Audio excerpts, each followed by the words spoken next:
Faites preuve d'imagination devant votre programme avec l'espace culturel Leclerc de Saint-Denis-les-Sens. Profitez d'un moment de divertissement avec le Silex, scène de musique actuelle.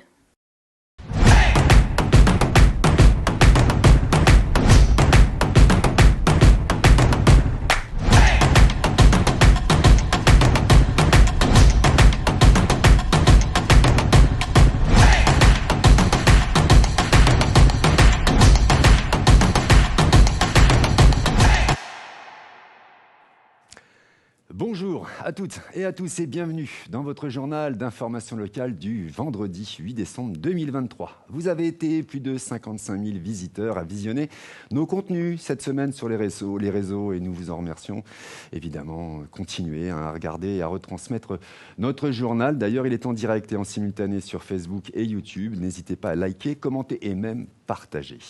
Au sommaire de votre journal, direction Sens, à la découverte du métier de sommelier avec Audrey Klein, médaillée sommelière de l'année 2020 et sa cave Clin d'œil de vigneron.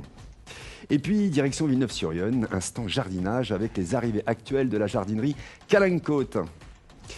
Et puis, direction Saint-Denis-les-Sens, nous étions effectivement dans le nord du département cette semaine.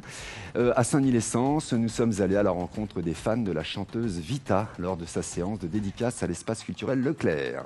Et puis enfin, dans notre rubrique des 5 dernières minutes, nous recevons les représentants de l'antenne départementale de l'AFM Téléthon qui démarre officiellement aujourd'hui. Alors n'hésitez pas à faire un don au 36 37. D'ailleurs, vous devez l'avoir quelque part dans l'image. Voilà, c'est le numéro de téléphone qui vous permet de faire des promesses de don. Allez, on démarre et puis nous avons sur le plateau, je suis accompagné aujourd'hui de Chrissy. Chrissy, c'est un stagiaire de 3e qui est au collège Philippe Cousteau de Brinon-sur-Armançon, qui a passé une semaine à la télé de Lyon et qui nous présentera l'agenda des sorties. Bonjour Chris, comment ça va ? Ça va très bien. Ça va très bien ? Oui. Ça va pas trop le trac ? Non. Comment ça s'est passé ta semaine chez nous ? Extrêmement bien. C'est J'ai vrai ? appris beaucoup de choses, c'était extrêmement enrichissant. Comme quoi ? Tu as appris quoi ? J'ai appris à faire une voix off, j'ai été en tournage avec vous, j'ai appris à faire de la régie, je me suis entraînée au montage. C'était extrêmement intéressant. Et aujourd'hui, tu vas faire une chronique sur l'agenda des sorties. Exactement. Comme ça, tu auras survolé tous les métiers à peu près. Oui. Ça te va ? Ça me va. T'es content ? Oui. Oh, parfait. Allez, on démarre avec Audrey Klein, sacrée meilleure sommelière de la région Auvergne-Rhône-Alpes en 2020. Développe l'art de la dégustation au sein de la cave Clin d'œil du vigneron à Sens. Depuis qu'elle a repris les rênes du restaurant familial en 2007, elle a transformé l'établissement en un espace de détente pour les amateurs de vin. Aujourd'hui, associée à son père, elles ont créé un lieu mariant bar et vin et cave où l'expérience apéritive est à l'honneur. Fort de son expérience, Audrey propose également des cœurs d'œnologie. On précise évidemment que l'alcool est à consommer avec modération. Découverte de la cave Clin d'œil des vignerons, un reportage de Caroline Grégoire, Suzy Quélin et Chrissy. À Sens, nous avons découvert la cave Clin d'œil des vignerons, un lieu où les épicuriens se donnent rendez-vous. Je suis Audrey Klein, sommelière. J'ai été élue meilleure sommelière de l'année 2020 de la région Auvergne-Rhône-Alpes. J'ai repris la suite de mon père qui a le restaurant L'Auberge de la Vanne depuis 2007. Et comme je suis sommelière, j'ai voulu en faire un bar à vin et une cave pour pouvoir mettre en avant mes compétences, amener du renouveau à Sens et de la jeunesse, tout en faisant ce format apéritif dînatoire où on a des planches au milieu de la table, des belles assiettes pour un moment convivial, soit entouré d'une bonne bouteille, mais ça peut aussi être des cocktails, de la bière ou même des boissons sans alcool. La cave Clin d'œil des vignerons est ainsi devenue une entreprise familiale. Je travaille avec mon père, il est en cuisine, il s'occupe des planches où il peut faire justement son foie gras maison que tout le monde adore et le saumon fumé. Après on travaille avec Sébastien Villadier à Gron pour la charcuterie et avec Éric Gaufilier pour le pain. Mais ce lieu n'est pas seulement dédié à la restauration. Je donne aussi des cours d'œnologie. Comme je suis sommelière, c'est pour apprendre à savoir déguster. Parce qu'il y a beaucoup de personnes qui dégustent mais qui n'arrivent pas à mettre un mot ou retravailler sur leur passé olfactif pour mettre le vocabulaire sur ce qu'ils ressentent. Donc j'ai des petites fioles où ils sentent et ensuite ils arrivent à refaire appel à leur passé olfactif. Ensuite, ils peuvent réussir à retrouver un cépage à force de déguster, comprendre. Ils font appel à leur mémoire et même parfois à retrouver des appellations, des cépages ou même des vignerons. Évidemment, Audrey vous accueille aussi pour vous aiguiller dans le choix de vos vins. C'est spécifique à chacun. Chacun est différent, le moment est différent, les humeurs sont différentes, il faut s'adapter à chacun. Par exemple, en général, on met un vin blanc avec le fromage, mais s'ils ne sont pas vin blanc, je ne vais pas les forcer à boire du vin blanc. Si une personne préfère avoir du vin rouge, un Bordeaux qui a beaucoup de caractère, même si ça ne va pas mettre en avant le fromage, si lui ça lui fait plaisir, il passera un bon moment. Et c'est ça le plus important, il ne faut pas forcer à faire un accord parce que c'est comme ça sur le papier. Il faut s'adapter aussi au goût de chacun. La cave Clin d'œil des vignerons est ouverte du mardi au samedi, de 17h à 23h. Et pour plus d'informations, vous pouvez aussi vous rendre sur leur réseau, de quoi partir à la rencontre du monde vigneron proche de chez vous.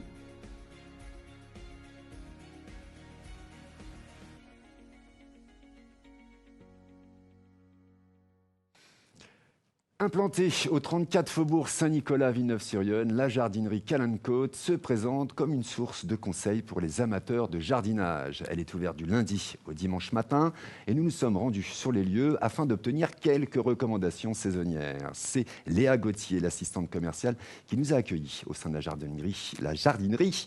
Les conseils dont nous ferons part aujourd'hui concernant principalement la taille de vos plantes. C'est un reportage de Nina Gonzalez et Suzy Kellin.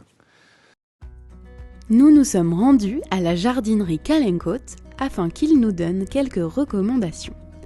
Les conseils dont nous vous ferons part aujourd'hui concernent la taille de vos plantes. Selon la jardinerie, la taille des plantes entre octobre et mars, hors gel, est une pratique idéale pour favoriser un enracinement optimal, préparant le terrain à une reprise vigoureuse au printemps. Les périodes de gel qui sont à éviter sont définies par des températures de -4 à -6 degrés pendant plusieurs jours. C'est essentiel pour le succès de cette opération. Comment et quand tailler vos plantes plus spécifiquement ? Voici quelques exemples. Concernant les arbres fruitiers, la jardinerie Calancote conseille une taille au printemps pour ceux à noyaux tels que les abricotiers et à l'automne pour les arbres fruitiers à pépins comme les pommiers. Pour les rosiers, la taille consiste à éliminer le bois mort, les branches malades ou fragiles. Et pour les plantes de haies, telles que le photinia, il faut attendre la fin de l'hiver pour les tailler de la manière suivante. Avec un sécateur toujours de biais, à environ 1 cm au-dessus d'un bourgeon. Toutes ces pratiques se font dans le respect d'une condition essentielle, hors gel comme nous l'avons défini plus tôt. Les plantes que nous avons évoquées sont disponibles à l'achat directement à la jardinerie Calancote. Profitez de votre visite pour en apprendre davantage et découvrir leur sélection.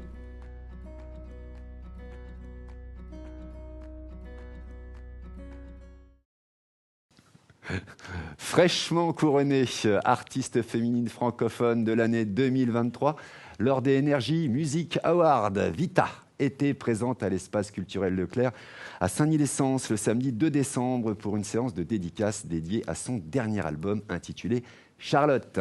Depuis la sortie de son premier album solo en 2007, Vita a conquis le cœur des fans. Sa renommée s'étend également avec ses collaborations artistiques avec des talents tels que Slimane, Gims, Diams, Amel Bent et bien d'autres. Retour sur cet événement avec le témoignage d'un des fans, même de plusieurs des fans de Vita, et c'est Chrissy qui a réalisé le montage de cette vidéo. Bravo à toi, jeune homme. Un reportage d'Alan Taquet et Suzy Kellin. Le samedi 2 décembre, à l'espace culturel du Leclerc de Saint-Denis-les-Sens, une séance dédicace de Vita a été organisée à 17h.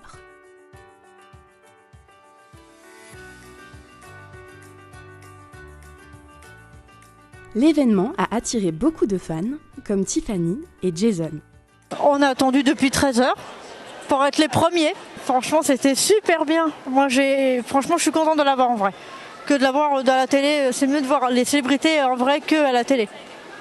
Ouais, c'était super bien, j'étais très content et elle est trop belle en plus. Et en plus aussi, elle fait pas son âge. Gaël et Eva aussi ont participé. Moi, ça a été très rapide. Évidemment, c'est 1 minute par personne. Elle a dit un salut, ça va, elle a signé et après une petite photo. Moi on s'est dit bonjour et on a fait une photo et puis elle a signé après. C'est toujours un plaisir de rencontrer une artiste telle que Vita qui a une carrière extraordinaire. Je pense qu'il y a beaucoup de personnes qui seraient heureux d'être à notre place. C'était une très belle journée pour les fans de Vita, qui repartent avec une photo et un album signé de leur chanteuse préférée.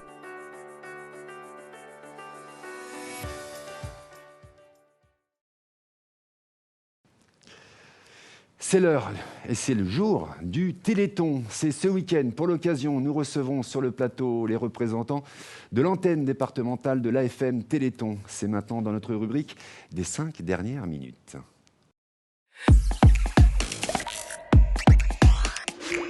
Dans ces 5 dernières minutes, il était important pour nous cette année de vous parler d'une association qui s'appelle AFM Téléthon, puisque c'est le week-end du Téléthon.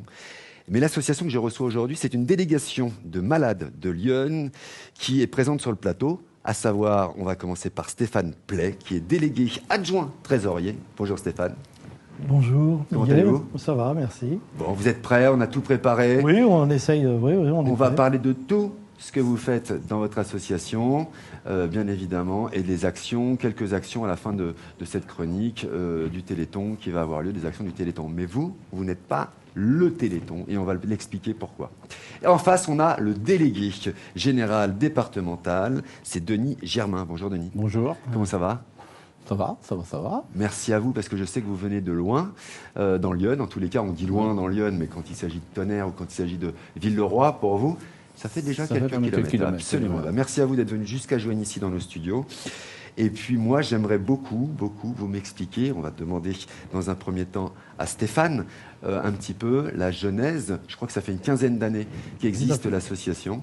Qu'est-ce qu'on y fait au sein de votre association dans le département de Lyon ? Dans le département de Lyon, oui. Comme vous dites, ça fait une quinzaine d'années. Donc l'AFM Téléthon existe depuis 1958. La délégation de Lyon, elle a été créée il y a à peu près une quinzaine d'années. La coordination existait, la coordination Téléthon, qui s'occupe du Téléthon. Sur la région, cette fois-ci ? Non, la délégation. La coordination Téléthon qui s'occupe du Téléthon et la délégation de malades de l'AFM Téléthon, c'est dans la même famille, bien sûr. Mais vous vous n'avez pas la même activité. On n'a pas la même activité. Nous, on est au plus près des malades. On représente l'AFM Téléthon sur le département. Donc on est là aussi pour contribuer à diffuser de l'information, la prévention. On est en direct auprès des malades et aussi on représente les malades aussi dans certaines commissions où on représente les personnes en situation de handicap. Par exemple, on siège à la commission départementale des droits à l'autonomie à la MDPH, on siège dans diverses commissions d'accessibilité dans le département, notamment celle d'Auxerre, de Sens, de Migène. D'accord. Voilà. Et donc on est là aussi, on fait beaucoup d'échanges entre père à père auprès des malades. Donc, c'est là où je vais rebondir, Stéphane, de père à père. Denis, justement, oui. On ne va pas mentir, on a préparé l'émission ensemble là-bas. Moi, je ne connaissais pas du tout. Je connaissais le Téléthon, les actions qui sont menées chaque mois de décembre, les 30 heures du Téléthon qui vont avoir lieu là, dès aujourd'hui d'ailleurs. Exactement, qui sont plutôt nationales sur France 2, et puis c'est parti pendant très très longtemps. Mais les actions que vous menez, c'est effectivement père à père, c'est-à-dire que vous mettez en place des groupes de parole, on met des groupes de parole, on organise des repas, des sorties, des choses comme ça, où sont invités que des familles de malades d'une maladie neuromusculaire, parce que l'AFM est spécialisée dans ce type de pathologie. Et donc, ça permet que les malades entre eux se rencontrent, ce qu'on appelle le pair à pair. Ils échangent leur vécu, leurs inconvénients, leurs petites astuces pour arriver, comment ils ont monté un dossier, et donc ça permet et puis d'avoir de la convivialité et de plaisanter et de passer un bon moment. Absolument. Mais vous êtes aussi là, vous faites office aussi de conseil, d'orientation aussi. Oui, on peut conseil. Oui, voilà, on peut dire si vous avez besoin de quoi, à l'arrière on peut les aiguiller sur le service régional, sur un service sur le siège qui est basé à Paris, non? Oui, en région parisienne. Parce que si vous voulez, il y a le siège de la FM Téléthon, c'est pas le centre de recherche, c'est pas un peu là-bas où ça, non? Voilà, c'est donc donc si vous voulez, l'administratif, c'est à Évry, où il y a le Généton et le Génocentre, et c'est là qu'il y a des laboratoires de la FM Téléthon. Et sinon, c'est l'Institut de myologie qui est le siège social de l'AFM Téléthon. Mais le siège névralgique, c'est quand même à Évry. Et là, donc, dernièrement, nous d'ailleurs, on a été visiter le centre de recherche. Le centre de recherche. Qui est vraiment spécialisé sur les maladies neuromusculaires. C'est ça. Et nous, on est en lien étroit avec, bien sûr, le service régional, où là, il y a des professionnels qui interviennent aussi sur notre département. On a des référents de parcours santé. D'accord. Et on est en lien avec à peu près tous les services de l'AFM. On peut, pour l'accompagnement des familles, l'accompagnement aussi bien pour les aider à remplir leur dossier, aussi bien pour les essais, même certaines familles, pour les accompagner aussi vers les essais cliniques, pour certains, puisque maintenant il y a déjà des résultats et il y a des essais en cours. Et donc on est aussi là pour aiguiller tout le monde, pour les orienter au mieux dans l'AFM Téléthon, parce que c'est toujours une notion de famille, parce qu'on sait, voilà, mais ça j'ai bien compris. Voilà, c'est ça, oui. Mais c'est important de le préciser. Oui, parce que quand il arrive une maladie neuromusculaire, c'est la famille qui est impactée. Donc, et puis généralement, on ne sait jamais vers qui se voilà, retourner. C'est ça, c'est pas, quand ça nous arrive, voilà. C'est sûr que quand on entend parler comme ça, le Téléthon, c'est bien, mais quand ça vous arrive directement, vous êtes un peu perdu. Exactement. Comment je fais ? On appelle France 2. Voilà. Donc dans Lyon, allez vers la délégation de malades. Il y a donc, je sais pas, le site internet de notre notre adresse mail, c'est délégation89@afm-téléthon.fr. Et ben voilà, on va l'afficher. Et voilà, et ça c'est. Absolument. Et nous, on invite les gens justement qui ont une maladie neuromusculaire et qui ne savent pas trop vers qui se tourner, de venir nous voir. Et nous, on sera là pour les accueillir et pour pouvoir les accompagner, soit d'aller vers le service régional et directement les aider à trouver, parce qu'on connaît un petit peu tout ce qui se passe sur les différentes pathologies neuromusculaires. Et oui, parce qu'on en parlait tout à l'heure, il y en a tellement. On va en donner une ou deux. Par exemple, vous êtes atteint de quelle maladie ? Alors moi, je suis atteint d'une myopathie de Becker. De Becker. C'est une dystrophie musculaire, si vous voulez. C'est la dystrophie. Là, c'est dans tout ce qui est myopathie, genre myopathie de Duchenne, myopathie de Becker. C'est vraiment les dystrophies musculaires. Là, c'est le muscle qui est atteint. Parce que les maladies neuromusculaires, si vous voulez, c'est de la jonction entre la moelle épinière et le nerf et le muscle, la jonction entre le nerf et le muscle et le muscle. Toutes ces maladies neuromusculaires sont dans le champ de l'AFM Téléthon. L'AFM Téléthon a recherche pour toutes les maladies rares, bien sûr, mais la délégation de malades, nous, on est centré sur les maladies neuromusculaires, que ce soit les amyotrophies spinales, les myasthénies, les myotonies de Steinert, les maladies, les myopathies des ceintures, donc c'est une dizaine de formes. Donc tout ça, toutes les maladies neuromusculaires, ça représente quand même environ 240 pathologies, quoi. Ah oui, quand même. Donc on ne peut pas être spécialisé dans toutes les pathologies, donc la délégation de malades, c'est plutôt les maladies neuromusculaires. D'accord. Sur cette délégation départementale, dont vous êtes les responsables ici, vous êtes combien pour pouvoir justement couvrir l'ensemble du département ? Actuellement, il y a 10 personnes au total, donc nous deux, et plus 8 équipiers, ce qu'on appelle des équipiers, qui participent à faire vivre cette délégation, à organiser des repas, des événements, pour pouvoir vous retrouver. Des événements, pour façon à rassembler les familles. 10 bénévoles. La FM Téléthon, la délégation, ce sont que des bénévoles. Aussi bien que la coordination, ce sont que des bénévoles. Alors ça veut dire que vous deux, par exemple, vous êtes sans arrêt sur les routes, si je puis dire, pour pouvoir aller, si vous maillez l'ensemble du département, à 10. Oui, tout à fait, parce que demain matin, moi je reviens sur Périgny pour assister à une commission du handicap. Et puis Stéphane fait l'après-midi. Ah, vous voyez, c'est ça. Donc on est complémentaires. Extrêmement mobile, bien sûr. Ça. Et oui, parce que des réunions, il doit y en avoir quand même des commissions. Des commissions, des choses comme ça. Les commissions MDPH, il y en a tous les 15 jours. Ah oui. Tous les 15 jours. Une le matin, une l'après-midi. D'accord. Voilà. Alors, justement, pour ceux qui nous regardent et qui ne vous connaissez pas forcément, vous avez une voix dans les commissions. Oui. Vous avez une voix, vous portez la voix du malade. C'est ça, vous débattez. Oui, on défend aussi l'intérêt, dans l'intérêt général. Donc, quand on est représentant à la commission départementale, à la commission des droits à l'autonomie, on représente les malades, les personnes en situation de handicap. On ne représente pas notre association. Oui, non, bien sûr. On défend l'intérêt des personnes, comme dans les commissions d'accessibilité, où où on est représenté aussi dans quelques-unes. Comme on est quand même un petit groupe limité, donc on ne peut pas être partout non plus, mais on essaye d'être au plus près des dossiers. Oui, on est au sud. Et à savoir aussi, c'est que la délégation, toutes les personnes y participant, ce sont que des malades. D'accord. Il faut être concerné par la maladie en direct ou alors le plus proche pour pouvoir adhérer à votre association. Voilà. D'accord. Je reviens sur la mobilité. L'accès à la mobilité pour les personnes en situation de handicap, c'est une question comme ça sur laquelle j'avais envie de vous poser. Est-ce que dans le département de Lyon, on commence ou on est bien loti pour justement les personnes en situation de handicap, en fauteuil par exemple, les non-voyants et j'en passe d'autres bien sûr? Bon, on est quand même un département assez rural quand même, on n'a pas de grande ville, donc c'est vrai qu'au niveau des transports, c'est toujours un peu compliqué, malgré les deux communes plus importantes, que ce soit Auxerre et Sens. Maintenant, les cartes de ville sont adaptées. Malgré tout, il y a encore tous les arrêts de bus ne sont pas équipés, et puis c'est pas toujours possible. Ouais.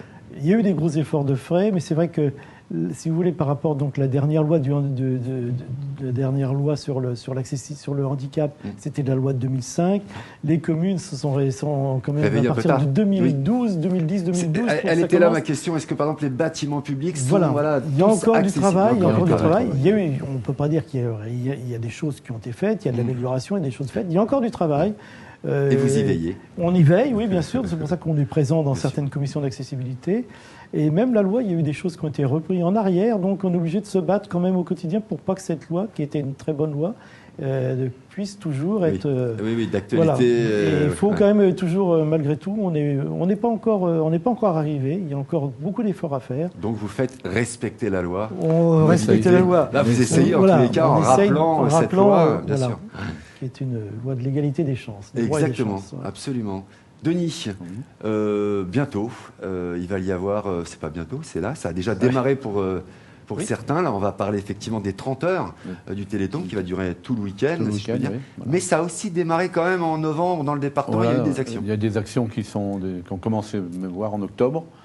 Et puis, ça fait déjà 3 semaines environ qu'il y a des actions qui sont menées pour récolter des fonds au bénéfice de la FM Téléthon. Alors, ce qu'il faut bien savoir, c'est que l'an dernier, par exemple, si on prend un chiffre, l'an dernier, la région Bourgogne-Franche-Comté a récolté, alors je parle de la région Bourgogne-Franche-Comté, a récolté plus de 2 millions d'euros, il me semble. Oui, c'est ça. C'est ça, hein. Voilà, donc ce qui est déjà pas mal du tout pour une région comme la nôtre. Et sur le département, on n'a pas le chiffre exact. On l'a pas là. C'est pas très grave. Mais, et au global, sur le national, vous connaissez un petit peu le chiffre qui a été récolté? Le chiffre était, je crois que c'est plusieurs millions d'euros. 80... Plus de 80 millions, il me semble. 80 millions d'euros, 85, je crois, 85 millions d'euros. Et ça, évidemment, c'est directement... Qui va à la recherche. Qui va à la recherche, dans le bâtiment que vous avez été visité, en l'occurrence. Entre autres, dans le Généton. À Évry, oui, où il y a les laboratoires ISTEM, il y a le laboratoire du Généton. Là, on a découvert, ça fait partie, le génome humain a été découvert par la FM, pas découvert, mais qui a été lu entièrement par la FM Téléthon il y a déjà quelques années. Quelques années en arrière, ouais. Et puis une partie des fonds aussi pour aider les malades, à acquérir du matériel, etc., ou d'équiper sa maison sur la partie, encore une fois, mobilité, accessibilité. Oui, exactement. C'est pas, la FM Téléthon ne finance pas, adapte pas la maison, ne finance pas des fauteuils, mais vient aider au cas où il y a un souci. Après avoir utilisé toutes les aides possibles, MDPH, auprès de tous les organismes possibles, s'il y a un manque, ça vient combler. Voilà. D'accord. Plein de manifestations, Stéphane et Denis, vont avoir lieu dans le département de Lyon, plus d'une soixantaine. Une soixantaine. Voilà, plus d'une soixantaine. Alors, et ceux qui ne sont encore pas référencés, parce que ils tous ne s'inscrivent pas à la délégation. Coordination. À la coordination, à la délégation coordination, faire attention. À la coordination, tous ne s'inscrivent pas, mais c'est pas grave. n'y ait pas l'obligation de s'inscrire. Ah si, il faut que, si vous voulez, pour qu'une manifestation soit une manifestation Téléthon, il faut passer par la coordination Téléthon. C'est normal, il y a une charte. Oui, bien sûr qu'il y a des choses à respecter. Donc on peut pas... Mais alors ceux qui ne sont pas inscrits mais qui ont fait quand même des actions et qui viennent apporter ils peuvent se rattacher à un organisateur et ce qu'ils appellent faire un additif. Et donc, il a collecté une somme d'argent, et ça vient se rajouter à la somme de celui qui est déclaré. Voilà, il faut passer par la coordination Téléthon pour qu'une manifestation soit. Toute manifestation ne peut pas être. Et oui, bien sûr, déclenchée ou déclarée. Voilà, parce que plus jeune, avec un ami que j'ai derrière la caméra, nous, on a participé à ce Téléthon à travers ce qu'on savait faire, que ce soit le cirque, que ce soit le clown, que ce soit aussi... On a fait aussi des images à l'époque pour France 2, etc., pour le Téléthon dans Lyon. Donc on a vu plein de manifestations dans toutes les communes, il y a quasiment toutes communes, il y a des choses qui s'y passent, et c'est souvent les clubs sportifs, les associations, les pompiers qui font un événement extraordinaire comme chaque année. Pendant ces 30 heures, il y a le club de plongée à Joigny, par exemple, qui participe depuis très longtemps. Il y a les kartings sur Sens. Il y a plein de manifestations qui ont lieu habituellement. Et c'est absolument. Et toutes les communes, il y a plein de communes qui essaient. À Villeroy, il va se passer quoi? Villeroy, c'est dans une petite commune là, à côté de Sens là. Mais il y a quand même quelque chose. Oui, on organise. Donc c'est le comité des fêtes qui organise. Moi, c'est là que je serai. C'est là que je serai là ce week-end. Donc il y a une petite marche de solidarité. On vend des objets au profit du Téléthon. Il y a, on vend quelques gâteaux, des crêpes. Tous les fonds, tous les petits dons sont des écoles importants. Aussi, comment se greffent sur des projets comme ça. De toute façon, si le Téléthon marche aussi, c'est grâce à toutes ces manifestations sur le terrain. Absolument. Et ça, c'est ça qui est très. Et puis nous, ça nous booste. Ça nous booste aussi nous pour repartir pour l'année d'après. Et c'est important pour tous les programmes de recherche, mais aussi. Donc pour nous, il y a aussi la partie aidée. Donc il y a des consultations, par exemple, il y a 2 consultations pluridisciplinaires dans la Bourgogne-Franche-Comté. Il y a une consultation pluridisciplinaire à Dijon, une à Besançon. Nous, on a des référents parcours santé qui travaillent sur le département. Là, il y a des salariés. Et donc, ça sert, le Téléthon sert aussi directement, à faire et aussi même directement pour les malades sur le fonctionner. Département, en tout cas. Très bien. Et pour la recherche, bien sûr. Alors on sait qu'on va passer, et pour la recherche évidemment, on sait qu'on va passer un week-end très festif, au bénéfice évidemment du Téléthon. Il y a une animation dans votre commune? Dans ma commune où j'habite, non, mais je vais participer à l'île-sur-Serein. D'accord. À l'île-sur-Serein, il va y avoir les pompiers entre autres qui vont faire les gestes, montrer des gestes qui sauvent. Très bien. Il va y avoir une marche, il va y avoir les pompiers qui vont aussi démarrer dans leurs 360 km qui vont partir de l'île-sur-Serein, qui vont rejoindre une autre caserne. Il y a plein d'animations comme ça. Il y aura des jeux pour les enfants, où pour jouer, il faudra mettre une petite pièce pour collecter les fonds. Il y aura des possibilités de se restaurer, il y aura des crêpes, des gaufres. Donc n'hésitez pas, vous avez raison, n'hésitez pas à aller à ces animations, à ces manifestations, participer à la hauteur de 1, 2 euros. S'il y a 100 millions de 1 euro, ça fait 100 millions d'euros. Voilà. Ça, Donc plus il y a de 1 euro, mieux c'est, et bien évidemment. Il n'y a pas de petits dons. Exactement, on peut faire plein de petits dons. Et ça démarre dès maintenant, mais officiellement. Et puis vous allez pouvoir suivre ça évidemment sur France Télévisions, sur France 2 en l'occurrence, où pendant 30 heures, vous allez vivre un petit peu tout ce qui se passe sur le territoire national. Et ils viendront sans doute dans Lyon, ils iront également un peu partout. Dans Lyon, il y a déjà eu le week-end dernier sur Tonnerre, une manifestation où il y a la chenille, non pas la chenille, c'est... à côté de Tonnerre? À côté de Tonnerre même, France 2, France 3 s'est déplacé pour filmer... qui sera retransmis pendant les 30 heures. De ce soir. Très bien. Merci beaucoup Stéphane, merci beaucoup Denis d'être venu nous raconter, nous expliquer qui vous êtes et ce que vous faites évidemment sur le territoire du département. On en sait un peu mieux sur l'AFM Téléthon, l'association AFM Téléthon, qui veut dire d'ailleurs association famille Association française contre les dystrophies musculaires. Contre les dystrophies musculaires. Voilà, merci de l'avoir dit, Paul, parce que moi, je me serais trompé. Merci en tous les cas d'être venu jusqu'à la télé de Lyon dans cette rubrique des 5 dernières minutes. On en sait beaucoup mieux et surtout, n'hésitez pas à participer, bien évidemment, à tout ce que vous allez voir autour de vous, de vos communes. Il y en a partout dans le département de Lyon. Merci Stéphane. Merci à vous. Merci Denis. Merci d'avoir reçu. C'est tout pour les 5 dernières minutes.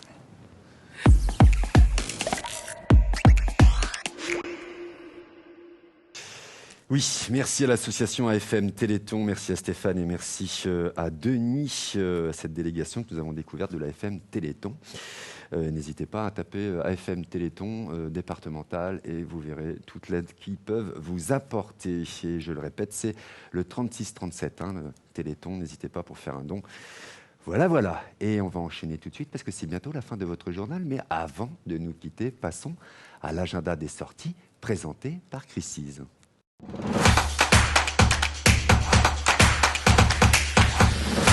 Eh bien, Chrissy, vas-y, la caméra est à toi. Merci.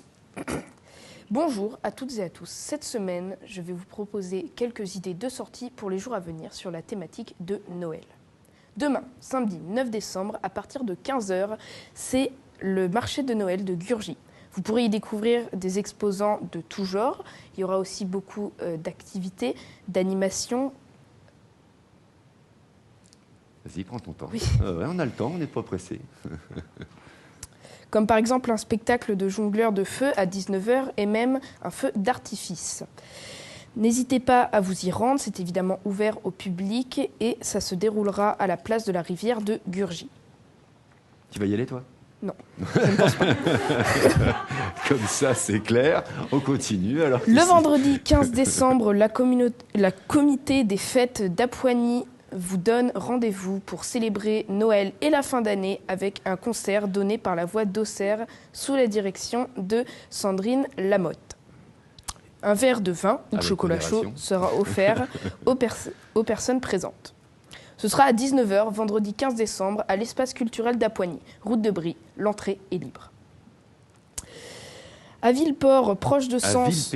À Villepérault. Oui, à Villepérault. Ouais. Proche de Sens, les 13, 14 et 15 décembre, de 18 à 21h, il y aura une fête des Lumières aux saveurs de Noël. C'est l'association des patrimoines de Villepérault, les Balthazat, qui organise l'événement. Ça sera... Autour. Oui, pardon. Ce sera autour et à l'intérieur de l'église du village. Il y aura des illuminations, décorations, senteurs d'épices et de marrons grillés pour vous plonger dans l'ambiance de Noël. Rendez-vous donc à l'église de Villepérault. C'est très bien, prends ton temps, précise. Et enfin Enfin, pour finir, un autre marché de Noël, c'est le célèbre marché de Noël de Saint-Clément qui aura lieu cette année le 16 et 17 décembre. Comme d'habitude, Saint-Clément voit les choses en grand avec un marché de Noël riche en animation avec plus de 80 exposants et la présence d'une célébrité. Laquelle ? C'est Jean-Luc Reichmann, qui sera présent cette année pour soutenir l'association Les Ailes de Gaby en faveur de la lutte contre le cancer des enfants. C'est l'occasion parfaite de soutenir une bonne cause tout en profitant d'un moment magique. Merci pour votre attention. Voilà, c'est tout pour l'agenda des sorties de cette semaine.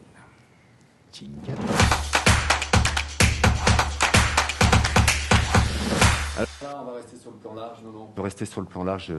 Bravo Christine. Alors, on peut applaudir Christine. Mais oui, c'est pas évident pour les jeunes stagiaires qui viennent chez nous au bout d'une semaine. On leur demande au dernier moment de présenter la rubrique des sorties. C'est un exercice. Par contre, tu t'en vas pas, le JT n'est pas terminé encore. Il est déjà en train de retirer le micro. Non, tu vas voir comment ça se termine. C'est la fin de notre journal d'information locale. Merci à vous, spectateurs, de nous avoir suivis. Merci à Chrissy. Mais oui, à Chrissy. faut bien que je le dise parce que tout à l'heure on m'a dit que je ne le disais pas bien. De nous avoir accompagnés, merci également à l'équipe de la télé de Lyon pour la réalisation du journal de cette semaine. Ils sont nombreux, vous pouvez donc les voir à l'écran. Là, voilà, actuellement c'est Nina, Caroline, Alan, Suzy, Étienne. Voilà, peut-être que j'en loupe. Non, j'ai tout le monde, j'ai dit bon, d'accord. Et je rappelle que vous pouvez retrouver tout notre contenu. Salut, ils sont là. Vous pouvez retrouver donc tout notre contenu sur les réseaux de la télé de Lyon. Et je vous conseille d'ailleurs de vous abonner et d'activer la notification clac. Comme ça, vous pourrez nous suivre toute l'actualité de tout. Voilà, nous suivons en général.